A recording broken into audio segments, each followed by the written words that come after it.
ಸ್ವಕ್ಷೇತ್ರ ಶಿಕಾರಿಪುರದಲ್ಲಿ ಶಕ್ತಿ ಪ್ರದರ್ಶನಕ್ಕೆ ಮುಂದಾದ ಬಿವೈ ವಿಜಯೇಂದ್ರ. ಯಡಿಯೂರಪ್ಪರ ಬರ್ತ್ಡೇಗೆ ವಿಜಯೇಂದ್ರ ಬಲ ಪ್ರದರ್ಶನ. ಲಿಂಗಾಯತ ಸಮುದಾಯದ ಶಕ್ತಿ ಪ್ರದರ್ಶನಕ್ಕೆ ಬಿಗ್ ಪ್ಲಾನ್. ಸ್ವಕ್ಷೇತ್ರ ಶಿಕಾರಿಪುರದಲ್ಲಿ ಯಡಿಯೂರಪ್ಪರ ಬರ್ತ್ಡೇಗೆ ಇನ್ನೇನು ಕೆಲ ದಿವಸಗಳು ಮಾತ್ರ ಬಾಕಿ ಇರು. ಲಿಂಗಾಯತ ಸಮುದಾಯದ ಶಕ್ತಿ ಪ್ರದರ್ಶನಕ್ಕೆ ಮೆಗಾ ಪ್ಲಾನು. ಬರ್ತ್ಡೇ ಹೆಸರಿನಲ್ಲಿ ವಿಜಯೇಂದ್ರ ಮಾಸ್ಟರ್ ಅಸ್ತ್ರ ಇದು. ಶಿಕಾರಿಪುರದಲ್ಲಿ ಸೆಲೆಬ್ರೇಷನ್ ಮೂಲಕ ಮತಗಳ ಕ್ರೋಢೀಕರಿಸುವುದಕ್ಕೆ ಮೆಗಾ ಸಿದ್ಧತೆ. ಗೆಲುವಿನ ಅಂತರ ಹೆಚ್ಚಿಸಿಕೊಳ್ಳಲು ಗಾಡ್ ಫಾದರ್ ಮೊರೆ ಹೋದ ವಿಜಯೇಂದ್ರ. ಯಡಿಯೂರಪ್ಪರ ವರ್ಚಸ್ಸು, ಜಾತಿ ಬಲ ಹಾಗೂ ಸಂಘ ಪರಿವಾರ ಪಕ್ಷದ ಬೆಂಬಲ ಪಡೆಯೋದಕ್ಕೆ ತೀರ್ಮಾನ.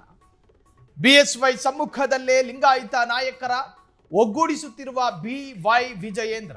ಈ ಮೂಲಕ ಅಪ್ಪನ ವರ್ಚಸ್ಸಿನ ಜೊತೆಗೆ ಸಮುದಾಯದ ಒಗ್ಗಟ್ಟನ್ನ ಬಲಪಡಿಸಿಕೊಳ್ಳೋದಕ್ಕೆ ಪ್ಲಾನ್. ಅದೇ ರೀತಿ ರಾಜ್ಯ ನಾಯಕರಿಗೆ ಹಾಗೂ ಹೈಕಮಾಂಡ್ ಮುಂದೆ ಬಲ ಪ್ರದರ್ಶನಕ್ಕೆ ಮುಂದಾದ ವಿಜಯೇಂದ್ರ ಕಳೆದ ಬಾರಿಯ ಬರ್ತ್ಡೇ ಸಂಭ್ರಮಾಚರಣೆಗೆ ಸ್ವಪಕ್ಷ ಗೆಲುವು ನಾಯಕರ ಸಲಹೆಯಂತೆ ಇದೀಗ ಅದೇ ಬರ್ತ್ಡೇ ಮೂಲಕ ಸ್ವಪಕ್ಷ ವಿರೋಧಿ ಬಣಕ್ಕೆ ಸ್ಪಷ್ಟ ಸಂದೇಶ ರವಾನಿಸುವುದಕ್ಕೆ ಪ್ಲಾನ್.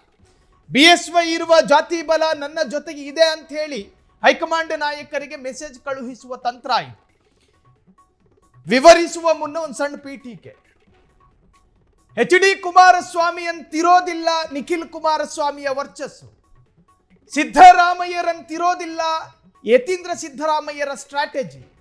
ಬಿಎಸ್ ಯಡಿಯೂರಪ್ಪರಂತಿರೋದಿಲ್ಲ ಬಿವೈ ವಿಜಯೇಂದ್ರರ ರಾಜಕೀಯ ಜ್ಞಾನ. ಅಪ್ಪನ ಹೆಗಲ ಮೇಲೆ ಬಂದೂಕು ಇಟ್ಟಾಗ ನೋಡೋದಕ್ಕೆ ಜನ ಬರ್ತಾರೆ. ವಿಜಯೇಂದ್ರರ ಹೆಗಲ ಮೇಲೆ ಬಂದೂಕು ಇಟ್ಟರೆ ಜನ ಬರೋದಿಲ್ಲ ಅನ್ನೋದು ವಿಜಯೇಂದ್ರರಿಗೆ ಗೊತ್ತು. ಸಿದ್ದರಾಮೋತ್ಸವ ಅನ್ನುವ ಒಂದು ಉತ್ಸವ ರಾಜ್ಯದಲ್ಲಿ ಸಿದ್ದರಾಮಯ್ಯನವರಿಗೆ ಎಷ್ಟೊಂದು ಪ್ರಚಾರ ಕೊಡ್ತು ಅನ್ನೋದು ವಿಜಯೇಂದ್ರರಿಗೆ ಗೊತ್ತು. ಸಿದ್ದರಾಮಯ್ಯರ ಜನ್ಮದಿನನೋ ಅಥವಾ ಅವರ ಪರವಾಗಿ ನಡೆದಂತಹ ಉತ್ಸವ ಕರ್ನಾಟಕದ ಇತಿಹಾಸದಲ್ಲಿ ಒಬ್ಬ ರಾಜಕಾರಣಿ ಲಕ್ಷಾಂತರ ಜನಪ್ರವಾಹವನ್ನ ತರಿಸಬಲ್ಲರು ಅನ್ನೋದಕ್ಕೆ ಸಾಕ್ಷಿ ಕೊಟ್ಟಿದ್ದು ಸಿದ್ದರಾಮಯ್ಯ. ಈಗ ವಿಜಯೇಂದ್ರ ನೋಡಿ, ಬಿಜೆಪಿಯಲ್ಲಿ ಒಂದು ಪದ್ಧತಿ ಇದೆ, ಒಂದು ಸಂಪ್ರದಾಯ ಇದೆ. ಬಿಜೆಪಿಯ ರಾಜ್ಯ ಅಧ್ಯಕ್ಷ ಯಾರಾಗಿರ್ತಾರೋ ಅವರು ನಾಳಿನ ಸಿಎಂ ಆಕಾಂಕ್ಷಿ ಅನ್ನೋದು ಅಥವಾ ನಾಳಿನ ಸಿಎಂ ಕ್ಯಾಂಡಿಡೇಟ್ ಅನ್ನೋದು. ಇನ್ನು ವಿಜಯೇಂದ್ರ ರಾಜಕಾರಣದಲ್ಲಿ ಚಿಕ್ಕ ವಯಸ್ಸಿನವರು. ವಿಜಯೇಂದ್ರರ ವಿರುದ್ಧವೇ ಅವರ ಪಟ್ಟವನ್ನ ತೆಗಿಬೇಕು ಅಂತ ಹೇಳಿ ಅನೇಕ ಸ್ವಪಕ್ಷದ ನಾಯಕರುಗಳೇ ವಿಜಯೇಂದ್ರರ ವಿರುದ್ಧ ಸಮರ ಸಾರ್ತಿದ್ದಾರೆ. ಒಂದು ಬಸನಗೌಡ ಪಾಟೀಲ್ ಯತ್ನಾಳು, ರಮೇಶ್ ಜಾರಕಿಹೊಳಿ, ಪ್ರತಾಪ್ ಸಿಂಹ, ಸಿದ್ದೇಶ್ವರು, ಹೀಗೆ ಅನೇಕರು ಬರ್ತಾರೆ. ಈ ಎಲ್ಲದರ ನಡುವೆ ವಿಜಯೇಂದ್ರ ತನ್ನ ಶಕ್ತಿ ಪ್ರದರ್ಶನ ಮಾಡಲೇಬೇಕು, ಅನಿವಾರ್ಯ.